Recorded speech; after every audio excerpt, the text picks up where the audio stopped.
straight game where the scoring was looking there for you in the second half down the stretch. Can you point to some of the factors for that today and maybe what you need to correct that going forward? You know, we have to, you know, adjust, adapt, change a lot of things. You know, as the coach, the staff, the team, we got to go back and try to figure that out. We will. I mean, like you said, the second half, you know, we're undermanned, but that's not an excuse. I mean, we have enough pieces we can figure out. We just have to figure out, you know, how we have to continue to play differently. How we have to play differently with who we have in our. John, typically you guys have been very efficient defending the three, but today Seton Hall was 11 for 20 from there. Was there some reasons for those breakdowns today? No, I think we just got. We have to continue to work at it. You know, the two questions are in many ways tied together, and that we have guys that are now being forced to play positions that they haven't in the past. And you know, with them, you know, you go into the game saying, let's take away the threes. Let's take away the threes. That's what they do. And you go out, we just did not execute that part. And you know, for the second time, you know, I think that our breakdowns on defense, as much as we're not scoring points, our breakdowns on defense led to frustrations on offense as much. Them getting easy shots, getting open shots, and you know, we collectively gotta go back and figure out we're not the same group that we thought we were going to be at this point. It's not an excuse. That's real. And so now we've got to figure out the best way for this group to win. John, also Devontae and Markel 7 for 24. How much of that is a factor of you asked so much of them now, they're playing extra minutes, you know, being asked to do so much with the depleted roster? I don't know. You know, because you know, after a day like today, it's easy to say, okay, they're playing 20 minutes. You know, particularly Markel. I mean, he can go all day. I said it the other day. But you know, we got to find ways to give them some blows and hold on when they're not in there. I mean, they have the responsibility to score points for us. You know, we have to help them. We have to help them, and they have to help everyone else right now. Last 5 minutes of the first half, you guys went on a sizable run. What would you attribute that to? I can't remember in that run, to tell you the truth. I don't remember. Probably we got some stops. Like I said, when our defense, you know, a lot of times people, you heard it through sports, at least in basketball, you know, you hear that when your offense is good, your defense gets better. And this group is almost like the opposite. When our defense is good, our offense gets better.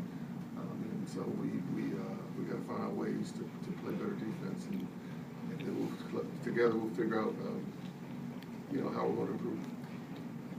So we're to the point now where Joshua and Jabril both have the out indefinitely tag.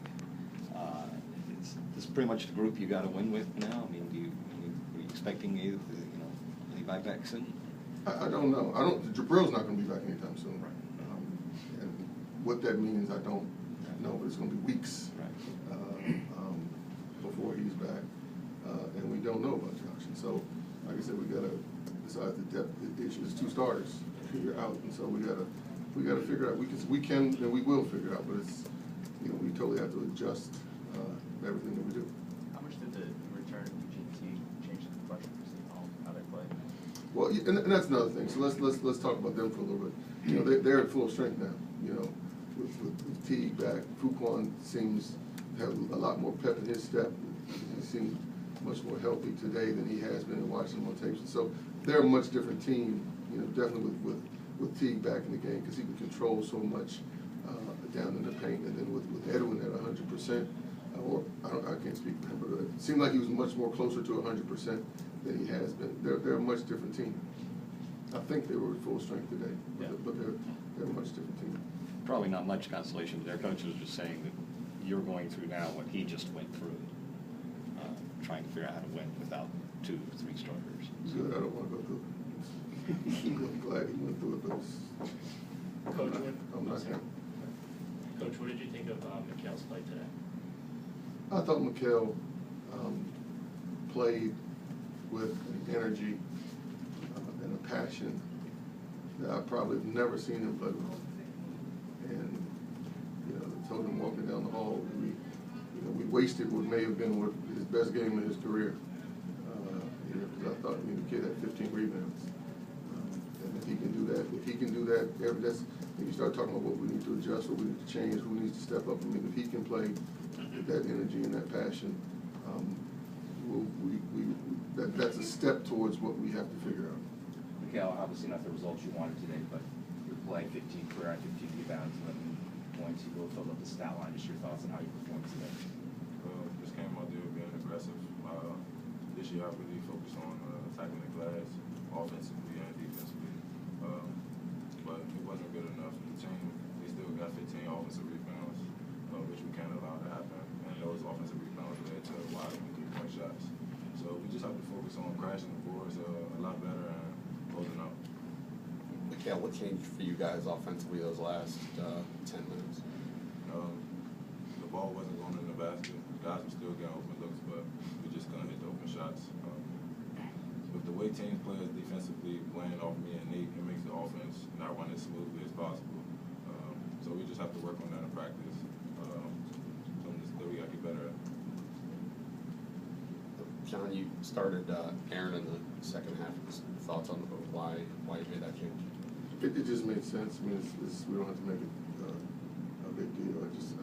I thought that goes to Ron's earlier question. I thought during that stretch at the end of the first half, he was playing well, and so we just wanted to see if we could get some carryover from that. I think what Mikhail just said is important. You know, we have to, part of our plan trying today, but we have to do a better job of limiting the opposition's offensive rebounds and threes, and then transition to defense. Any other questions? John, I know you don't like looking big picture down the line, but No, we just got to come and focus on the next game. In terms of then Marquette, what does this game mean for you guys? It's the next game on the schedule. We're going through a little slump right now. It's a very important game. Thank you.